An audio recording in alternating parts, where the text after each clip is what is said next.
గ్రహాలన్నిటిలోకి కూడా గురుగ్రహానికి ఎనలేని ప్రాశస్త్యం ఉంది. దీనికి గల కారణం ఏమిటి? మనిషి నిత్య జీవితంలో ఎదుర్కొనేటువంటి ఆర్థికపరమైనటువంటి ఇబ్బందులు ఏవైతే ఉన్నాయో వీటన్నిటికి కూడా గురుడు కారణమవుతాడు. గురుడు అనుగ్రహిస్తేనే స్థిరమైనటువంటి సంపాదన ఉంటుంది. గురుడు అనుగ్రహిస్తేనే చక్కటి భోగభాగ్యములను గౌరవప్రదమైనటువంటి జీవనాన్ని మనం పొందగలుగుతాం. గురుడు అనుగ్రహిస్తేనే సత్సంతానాన్ని పొందడానికి, సంతానం వల్ల కలిగేటువంటి యోగాలన్నీ కూడా మనం అనుభవించడానికి ఆస్కారం ఏర్పడుతుంది.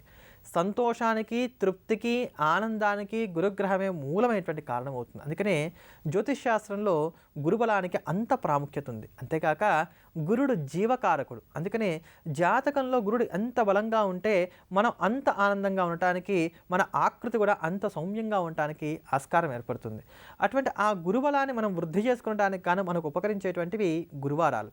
ఆ గురువారం నాడు ఎప్పుడైనా సరే, ఏదైనా సరే గురువారంతో ప్రారంభం చేసి ప్రతి గురువారం కూడా శనగల దండని నవగ్రహాల్లో ఉండేటువంటి గురుగ్రహానికి వేసి ప్రతి గురువారం కూడా 108 ప్రదక్షిణాలు చేస్తూ వచ్చినట్లయితే కనుక ఇటువంటి సమస్తమైనటువంటి దోషాలు కూడా మనం తొలగించుకోవడానికి కాను ఆస్కారం ఉంటుంది. ఈ ప్రదక్షిణాలు కూడా గురుహోర కలిగినటువంటి సమయంలో, అంటే గురువారం నాడు ఉదయం 6 నుంచి 7 గంటల లోపుగా చేసుకుంటూ వచ్చినట్లయితే మంచి ఫలితాలను మనం త్వరగా పొందవచ్చు. ఉద్యోగంలో స్థిరత్వం లేకపోయినా, జీతాలు సక్రమంగా రాకుండా ఉన్నా, ఇలా ఎటువంటి సమస్యలున్నా ఆర్థికంగా ఇది మనకు భవ్యంగా ఉపయోగపడుతుంది. అంతేకాక ఇటువంటి గురుగ్రహ సంబంధమైనటువంటి దోషాల్లోంచి మనం బయటపడడానికి గాను మనకు ఉపకరించేటువంటిది సాయినామస్మరణ.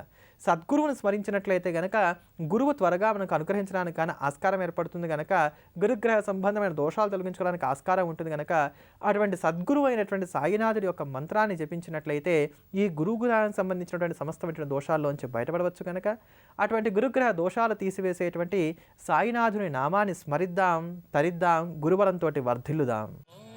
సాయి నమో నమః, షిరిడి నివాసి నమో నమః, కరుణామూర్తి నమో నమః, సద్గురు సాయి నమో నమః.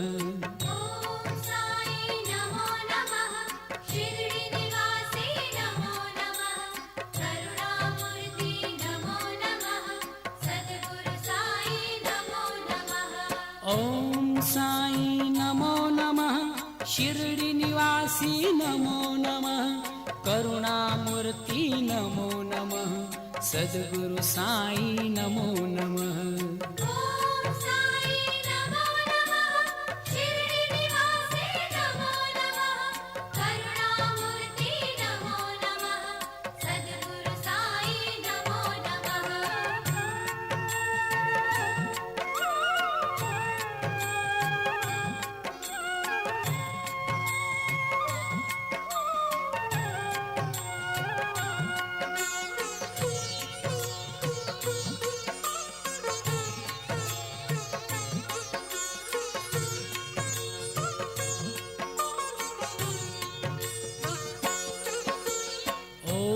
సాయి నమో నమః, షిరిడి నివాసి నమో నమః, కరుణామూర్తి నమో నమః, సద్గురు సాయి నమో నమః.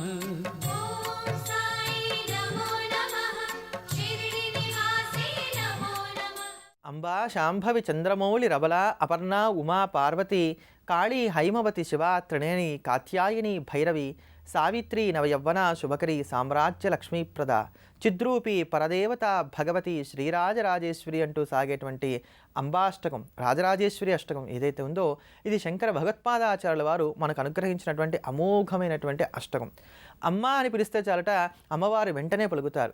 ఎన్నెన్ని నామాలు అమ్మవారికి ఉన్నప్పటికీ, ఎన్ని మహామంత్రములు ఉన్నప్పటికీ కూడా అమ్మ అని పిలిస్తే పలికినట్టుగా ఇంకా ఏ నామానికి కానీ, ఏ మంత్రానికి కానీ ఆ తల్లి పలకదు. ఈ రహస్యాన్ని తెలుసుకున్నటువంటి వారై శంకర భగవత్పాదాచార్యుల వారు రాజరాజేశ్వరి అష్టకంలో ఉండేటువంటి ప్రతి చరణానికి కూడా ముందు అంబ అనేటువంటి పదంతోటే, అమ్మ అనేటువంటి పదంతోనే దీన్ని ప్రారంభం చేయడం జరిగింది. అంతేకాక రాజరాజేశ్వరి అష్టకంలో షోడసాక్షరి మహామంత్రంలో ఉండేటువంటి పంచ ప్రణవాలు ఏవైతే ఉన్నాయో వాటిని ఇందులో నిక్షిప్తం చేశారు. అలా వాటిని ఇందులో నిక్షిప్తం చేసినటువంటి కారణం చేత ఎవరైతే ఈ రాజరాజేశ్వరి అష్టకాన్ని నిత్యం పారాయణ చేస్తుంటారో వారందరికీ కూడా శ్రీ విద్యా పారాయణ చేసినంత పుణ్యం కలగడానికి ఆస్కారం ఏర్పడుతుంది. దీని దృష్టిలో ఉంచుకొని ఈ స్తోత్రాన్ని నిత్యం పారాయణ చేసేటువంటి వారికి మోక్షం కలుగుతుందని చెప్పని ఈ స్తోత్రానికి సంబంధించినటువంటి ఫలశ్రుతిలో కూడా మనకి తెలియజేశారు. అంతటి విశేషమైనటువంటి స్తోత్రం రాజరాజేశ్వరి అష్టకం. అటువంటి ఆ రాజరాజేశ్వరి అష్టకాన్ని ఈ శుక్రవార శుభవేళ శ్రవణం చేద్దాం. అమ్మవారి యొక్క పరిపూర్ణమైనటువంటి అనుగ్రహాన్ని పొందుదాం. శాంభవి చంద్రమౌళి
चिद्रूपी